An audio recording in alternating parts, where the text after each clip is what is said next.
আরেকটা উদাহরণ আপনারা সাংবাদিকরা সামনে নিউজ প্রচার করতে পারেন না, আপনারা প্রচার করলে আপনাদের চাকরি চলে যায়। এবং গতকালকে স্থানীয় বিএনপি নেতৃবৃন্দ আমাদের সেই প্রার্থীর মা বাবাকে হুমকি দিয়ে আসছে। আমাদের প্রার্থী যখন বলেছে যে আপনাদের যারা যা যা করছে এবং ইনবক্স সেগুলো সামনে নিয়ে আসবে, তারপর তার বাড়ি থেকে হুমকি দিয়ে আসা হয়েছে।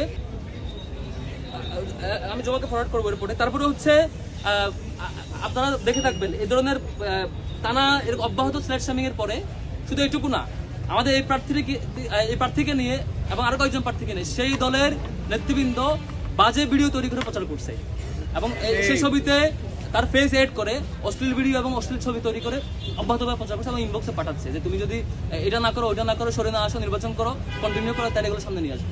মানে আজগবে ভিডিও এডিট করে এই ধরনের মানে হুমকি দেওয়া হচ্ছে তাকে, এগুলো অব্যাহতভাবে চলছে। তারপরে হচ্ছে এবং গতকালকে স্থানীয় বিএনপি নেতৃবৃন্দ আমাদের সেই প্রার্থীর মা বাবাকে হুমকি দিয়ে আসছে।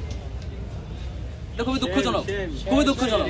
আমাদের প্রার্থী যখন বলেছে যে আপনাদের যারা যা যা করছে এবং ইনবক্স সেগুলো সামনে নিয়ে আসবে, তারপর তার বাড়ি থেকে হুমকি দিয়ে আসা হয়েছে যে তোমার মেয়ে কেন ছাত্র দলের বিরুদ্ধে বলে, যাতে কোনোভাবে ছাত্র দলের বিরুদ্ধে না বলে, বললে সরকারি চাকরি হবে না, সামনে তোমরা কেউ থাকতে পারবে না, এই ধরনের হুমকি দিয়ে আসছে বাড়ি থেকে।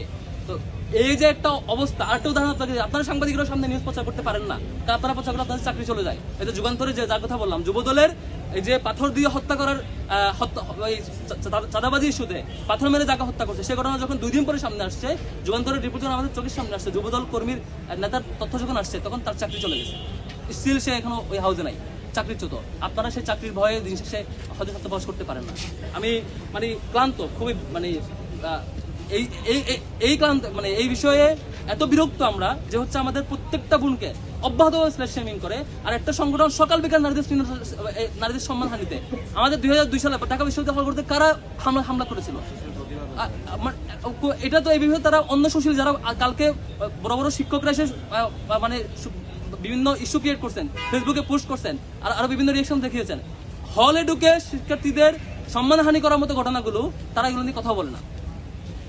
তারা এগুলো ছাত্রদল করেছে, ঢাকা বিশ্ববিদ্যালয় করেছে। এই যে অব্যাহতভাবে সিলেক্টিভ এবং যে ইস্যুটা কোনোভাবে শিবিরের সাথে আর কোনো বিষয় না পেয়ে যেটা কোনোভাবে কানেক্টেড, অথচ তার প্রোফাইল চেক করে দেখেছি ছাত্র দলের শত পোস্ট, অসংখ্য পোস্ট ছাত্রদলকে অ্যাপ্রিশিয়েট করে তার প্রোগ্রামে হচ্ছে। একটা ছেলে মানে এরকম একটা ছেলেকে নিয়ে শেষ পর্যন্ত শিবির বানায় তাকে ছেড়ে কোনো রকম তার সাথে প্রোগ্রামে করছে।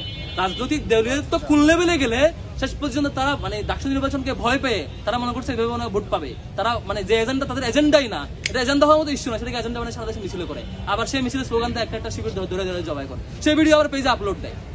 এ হচ্ছে আমাদের বর্তমান 24 পরবর্তী নতুন বাংলাদেশ গড়বার যে শপথ আমরা নিয়েছিলাম, সেটি বর্তমান অবস্থা।